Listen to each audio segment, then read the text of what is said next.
নির্বাচনী বন্ডে করা সুপ্রিম কোর্ট। নির্বাচনী বন্ডের ক্রেতা কারা জানাতেই হবে এসবিআই কে। নির্বাচনী বন্ড মামলায় এসবিআই এর আর্জি খারিজ, তথ্য প্রকাশের মেয়াদ বৃদ্ধির আর্জি খারিজ সুপ্রিম কোর্টের। মঙ্গলবারের মধ্যে তথ্য প্রকাশের নির্দেশ। মঙ্গলবারের মধ্যে তথ্য প্রকাশ না করলে আদালত অবমাননা, এসবিআই এর বিরুদ্ধে অবমাননার প্রক্রিয়া শুরু হবে। নির্বাচনী বন্ড মামলায় নির্দেশ সুপ্রিম কোর্টের। 26 দিন কি করছিলেন? এসবিআই কে প্রশ্ন শীর্ষ আদালতে। 30 জুন পর্যন্ত তথ্য প্রকাশের মেয়াদ বৃদ্ধির আর্জি জানায় এসবিআই। এসবিআই এর বিরুদ্ধে অবমাননার প্রক্রিয়া শুরু হবে। নির্বাচনী বন্ডে করা সুপ্রিম কোর্ট। নির্বাচনী বন্ডের ক্রেতা কারা জানাতেই হবে এসবিআই কে। নির্বাচনী বন্ড মামলায় এসবিআই এর আর্জি খারিজ, তথ্য প্রকাশের মেয়াদ বৃদ্ধি আর্জি খারিজ সুপ্রিম কোর্টের। মঙ্গলবারের মধ্যে তথ্য প্রকাশের নির্দেশ। মঙ্গলবারের মধ্যে তথ্য প্রকাশ না করলে আদালত অবমাননা, এসবিআই এর বিরুদ্ধে অবমাননার প্রক্রিয়া শুরু হবে।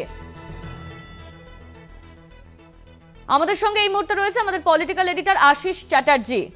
এসবিআই বলেছিল 1 মাস সময় লাগবে, সে সময় খারিজ করে দিল সুপ্রিম কোর্ট।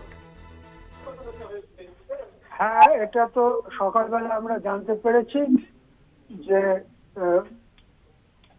6 মার্চের মধ্যে জমা দেওয়ার কথা ছিল এসবিআই এর, কিন্তু এসবিআই 4 মার্চ সুপ্রিম কোর্টে দরখাস্ত করে বলে যে অনেক কাগজপত্র সামলাতে হবে। 22,200টি ইলেকট্রাল বন্ড এখনো পর্যন্ত বিক্রি হয়েছে। এত সব কে কিনেছে, কোন রাজনৈতিক দলের কাছে গেছে, এটা খুঁজে বার করতে আমাদের সময় লাগবে। সেই জন্য 30 জুন পর্যন্ত সময় দেওয়া হোক। সেই মামলাটি আজকে 11 তারিখ উঠেছিল এবং সকালবেলা সুপ্রিম কোর্ট সিদ্ধান্ত নিয়েছে বা অর্ডার দিয়েছে যে আগামীকালের মধ্যে সুপ্রিম কোর্ট নয়, স্টেট ব্যাংকে সেই তথ্য নির্বাচন কমিশনকে জানাতে হবে।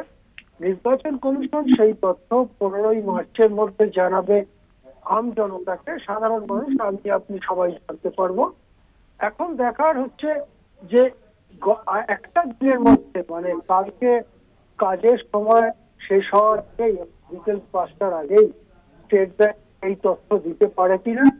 তথ্য যদি জমা পড়ে তাহলে বেরিয়ে আসবে কোন কোন বড়লোক রাজনৈতিক দলগুলোকে টাকা দিয়ে এবং তার বিনিময়ে বড়লোকেরা, কর্পোরেটরা কি কি সুবিধা এই সরকার থেকে পেয়েছে সে সম্পর্কিত তথ্য জানা যাবে বলে অনেকেই মনে করছেন। হ্যাঁ, ধন্যবাদ। আমাদের সঙ্গে ছিলেন আমাদের পলিটিক্যাল এডিটর আশিস চ্যাটার্জি। নির্বাচনী বন্ড নিয়ে তৃণমূলের সুখেন্দু শেখর রায়, কংগ্রেসের অধীর রঞ্জন, তিনি কি বলেছেন সেদিকে নজর রাখবো। এই আদেশটার মধ্যে একটা কিছুটা কি বলবো, একটা অংশ ফাঁক রয়েছে। ভালো হতো যদি নির্দেশটা আরো একটু সুস্পষ্ট হতো, যদি এইভাবে মাননীয় সুপ্রিম কোর্ট বলতেন, মহামান্য সুপ্রিম কোর্ট যদি বলতেন যে কোন দল কোন শিল্পপতির কাছ থেকে বা তার কাছ থেকে কত টাকার ইলেকট্রাল বন্ড পেয়েছে গত 5 বছরে বা 10 বছরে, তাহলে ব্যাপারটা মানুষের কাছে অনেক বেশি খোলাসা হতো। মানুষ জানতে পারতেন কোন কোন শিল্পপতি কোন কোন দলকে কত টাকা দিয়েছেন এবং কেন দিয়েছেন, তার একটা ধারণা বাংলার মানুষ, ভারতবর্ষের মানুষ করতে পারতেন। এটাই কাম্য ছিল।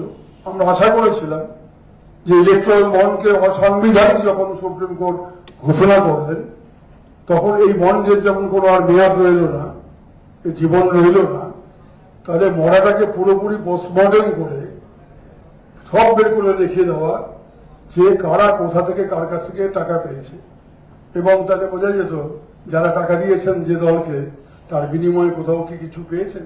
সাবাস সাবাস সাবাস, দেশ বাঁচবে যদি সুপ্রিম কোর্ট জেগে থাকে। সুপ্রিম কোর্ট যদি জেগে থাকে তাহলে দেশ বাঁচবে। সুপ্রিম কোর্টের এই যুগান্তকারী ঘোষণা আমাকে এই কথা বলতে প্রেরিত করছে।